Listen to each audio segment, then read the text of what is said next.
channel, or welcome back. It's your girl, Hitomi, or okay, this is how to say my name with the accent. This is how my close friends and family say my name. Hitomi, it's almost like the T is a TH. Hitomi. Hitomi Angela Parasa Mochizuki. But a lot of people call me just Hitomi because that's it without the accent, because it's harder for some people to do, but it's Hitomi. So I interchange them depending on who I'm talking to, and yeah, I just wanted to let you guys know that's how to say my name. Hitomi. Anyways, it's a Sunday. I'm feeling, I don't know how I'm feeling. I'm just feeling a lot of it. I'm really trying to shake off any energy that does not belong to me and keep my frequency light, keep feeding into a frequency that feels good by nourishing myself with light, simple meals, keeping my space nice and clean. I got some flowers yesterday and I got one bouquet and then I made it into literally 5 bouquets in my room.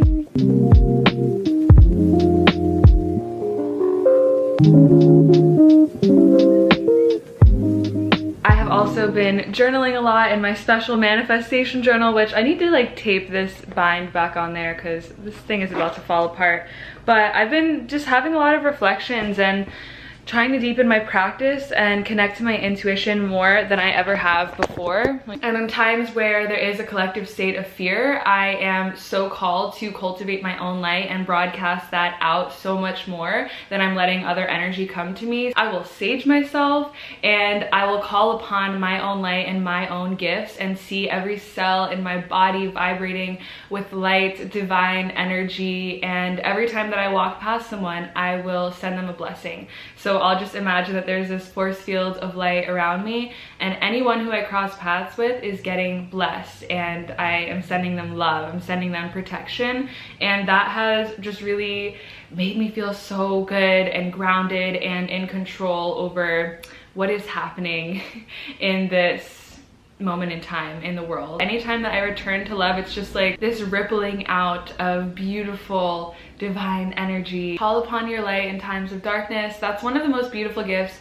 that the shadow offers us, is to learn how to create our own light. And I feel like that's what all of my upbringing has taught me and why I don't regret any of the shit that happened to me.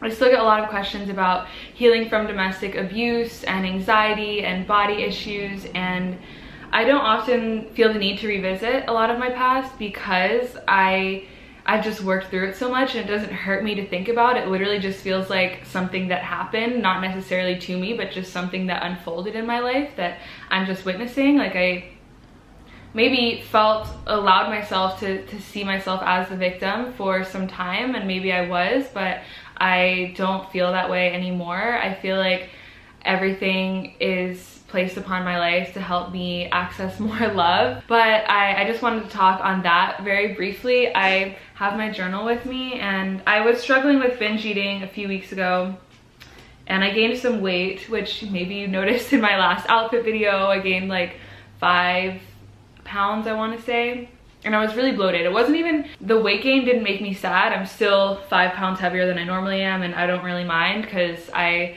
have been trying to grow my booty anyway, so I'm like, let me get some gains.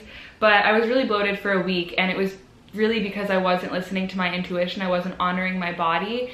And I wrote this on the plane to Puerto Rico. I was bloated that whole trip, and I was filling myself with so much love despite the negative patterns that I fed into for a few days prior. I've come to the conclusion that there doesn't always need to be a direct cause, that binging is a comfort, a distraction, a comfortable form of self-sabotage, all rooted in disconnect from my highest self. I realize that I have to work through the issues causing the binging at the level of consciousness. What in me takes me so far away from the desire to be kind to myself? At this time, I can't say exactly what it is my gut is trying to tell me that I'm repressing, or what I am protecting myself from, but I know that the return to love is essential, and becoming the woman I've always wanted to be has nothing to do with perfection or linear progress, but more so a resilient, unyielding ability to return to love and forward-moving momentum. No matter how many times I binge or break out or lose faith, my speed in returning to love, to conscious awareness, will carry me wherever I need to go. The more I can do this in all aspects of my life, the closer I will be to all that I desire. the desire to self-sabotage comes from layers within, and it can be hard to navigate that and figure out why. And I feel like that's when doing psychotherapy or having a therapist is really helpful, just to kind of talk things through and access different parts of yourself that you may not just do on your own. But taking a step back from all of that, trying to figure out the mental, psychological aspect, which is really important, is just returning to love and not letting yourself feel guilty when you've done something to harm yourself, and choosing love in the moment. Just always returning back to love over fear, because we always have that choice to continue perpetuating what we're feeling, to continue feeding into that frequency of shame, of guilt, of unworthiness, or even when we're feeling like absolute crap, we can do something to anchor in love by eating a healthy meal. When I binge eat and I feel really shitty after, I will sometimes eat a big bowl of leafy greens, something with fiber to help my digestion.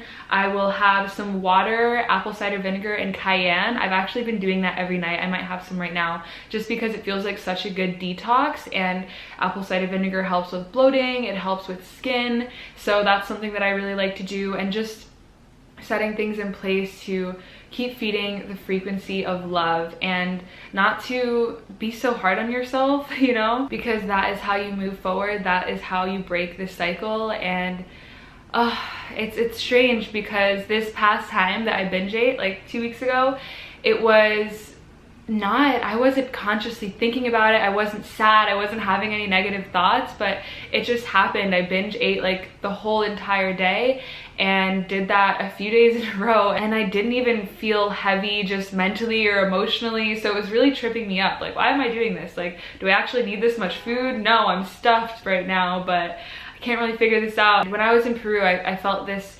realization as well. I was nauseous for days in a row for some reason, and I had no idea why. And I was in Peru, like just kind of sitting on this mountain, feeling my stomach, just holding my tummy and questioning, why am I so nauseous? And I realized that every time I have pain in my stomach, I will eat, and I will like not want to sit with what's there.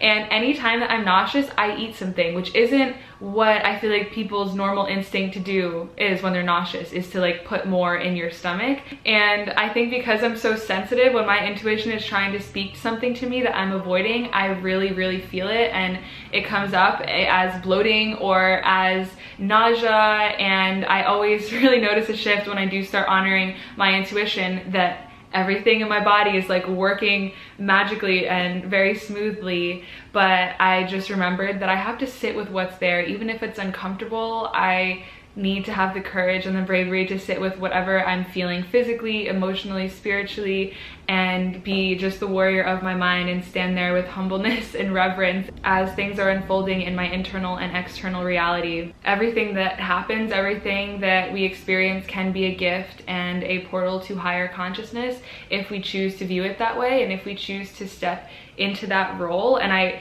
really like archetypes, and I really like asana. Of course I do yoga, but this one, just standing straight or even bowing with my hands together in reverence, is just such a beautiful posture for me. I love Anjali Mudra. It's just honoring every single part of the process and this beautiful unfolding, and also honoring myself and seeing my power and my control in every situation. So anytime that I'm going through tough things, I just like bow down to the divine plan. Yeah, wow, even just doing this, like you feel the energy wash over you. Before I head out, you already know I'm taking my supplements, girl. So I'm just taking, let me show y'all the lot. Okay, Kyodophilus probiotics. I haven't taken these in a while, but my sister moved to London, so she gave me the little bit that she had left of her probiotics. So these, my ritual vitamins, and this BioSil vitamin. I take 2 of these a day for hair, skin, nails, fine lines, and wrinkles.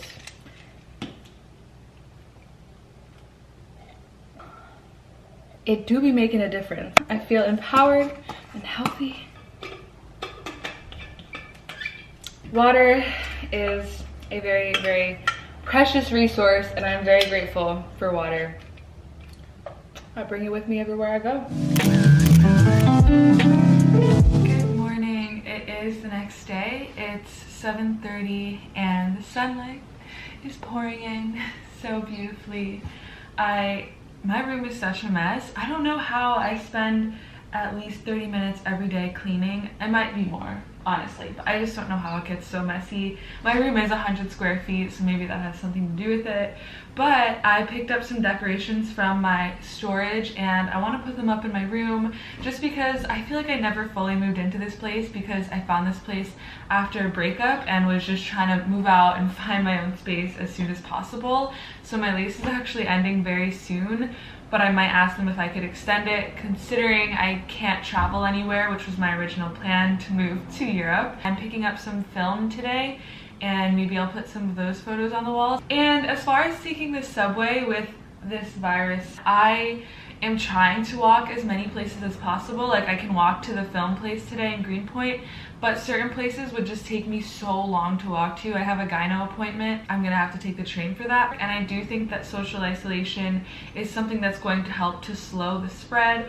Right now it just feels like it's all about surrender and almost just being okay with the fact that certain things aren't okay. I feel very blessed to be in a more privileged situation because I already work from home, but there are a lot of people who aren't getting paid right now and who don't know how they're going to pay their rent. People within my community who are really getting affected by this financially, and I have so much empathy for that, and I'm trying to help the people in my immediate circle as much as possible, and then even further outward than that. But another thing is that, like, we have to fully honor the ways that we need to release and process what's happening right now, just because there are different levels of impact I feel like that this current virus is having on our lives, on the lives of people around us. And if you need to cry, just cry. Like, I had a really good cry. My eyes are probably puffy right now, and I ate some really yummy black bean tacos. Sorry I didn't film that.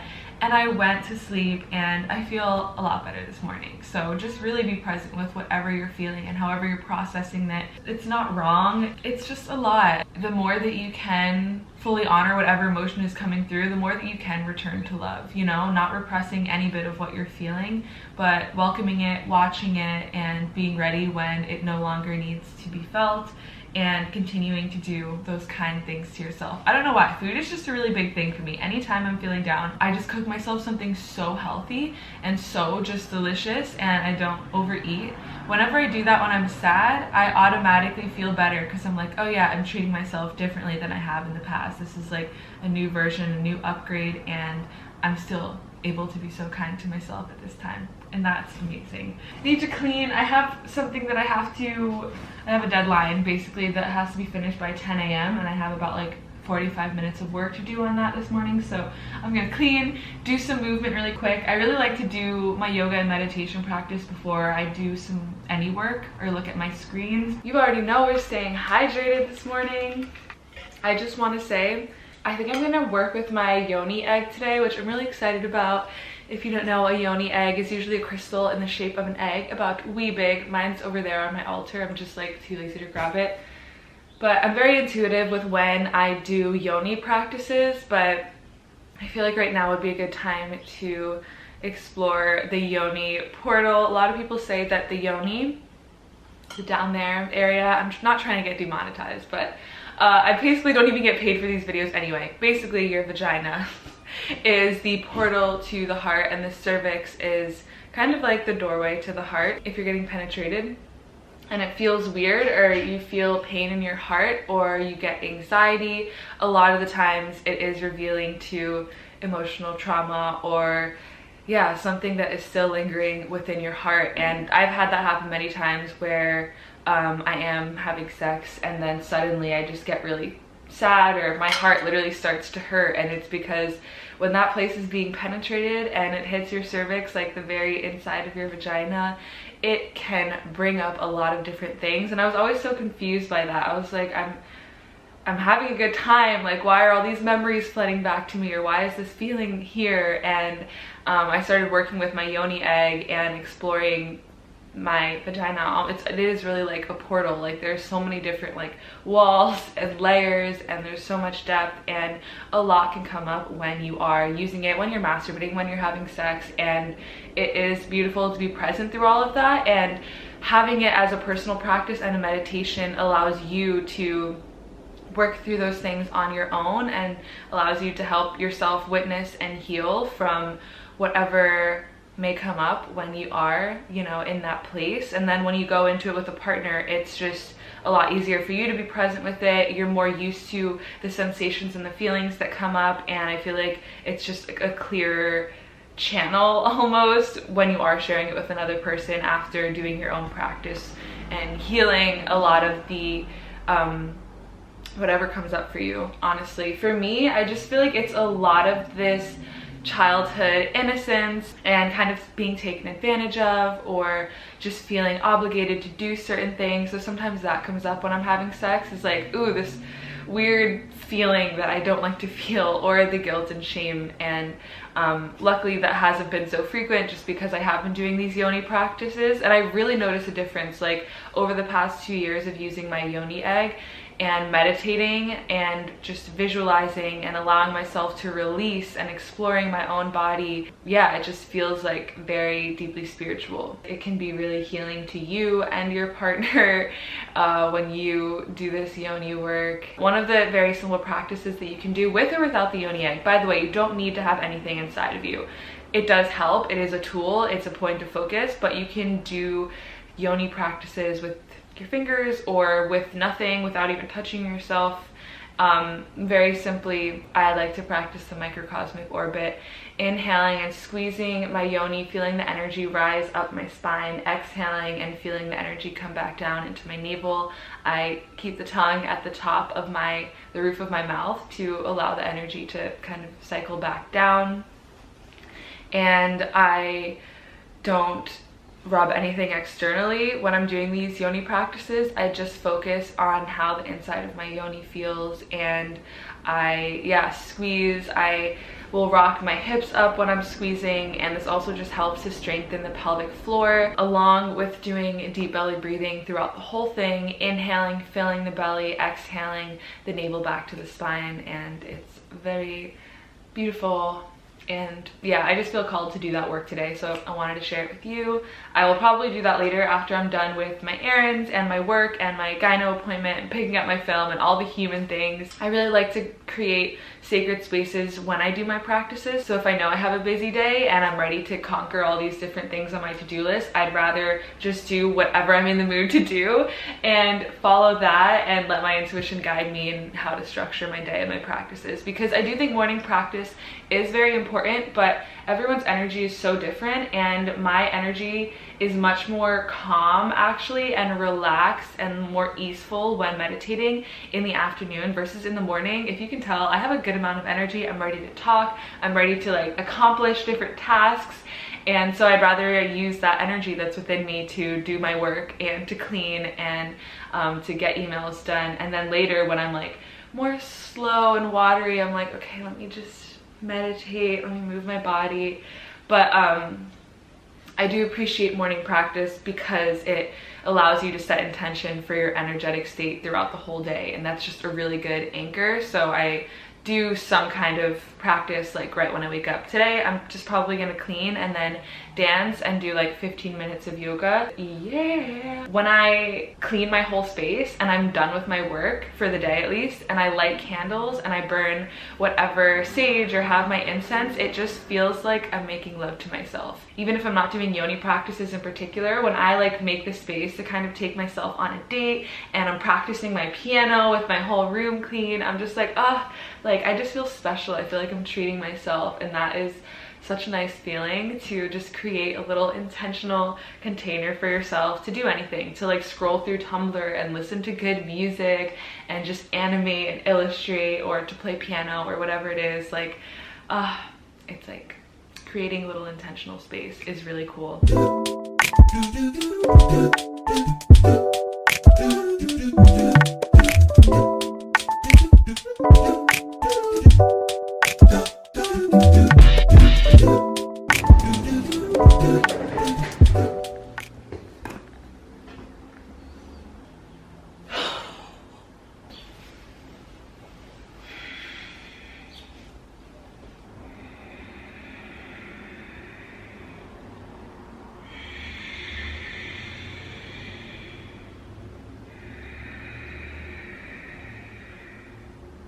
But now I'm gonna head to the gyno, and then I'm going to run some errands for my sister who just moved to London. I'm so excited to pick up my sewing machine because I have so many alterations to do, and I just want to make my clothes right now. I just want to make a whole line of clothing that actually fits my body and is tailored to my physique. And yeah, let's just get out of here.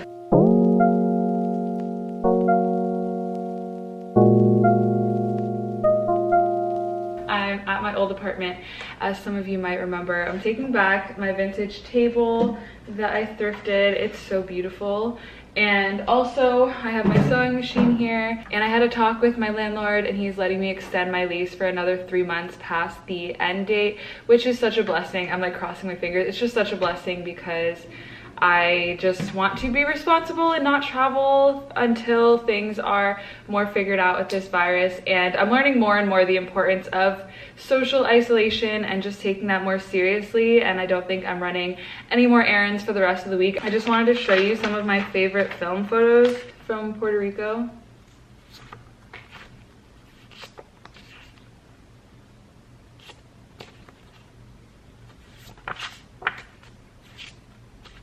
I really like that one. And this one, my friend Diana with a coconut, her cooking. Yeah, those are just a few. There's so many.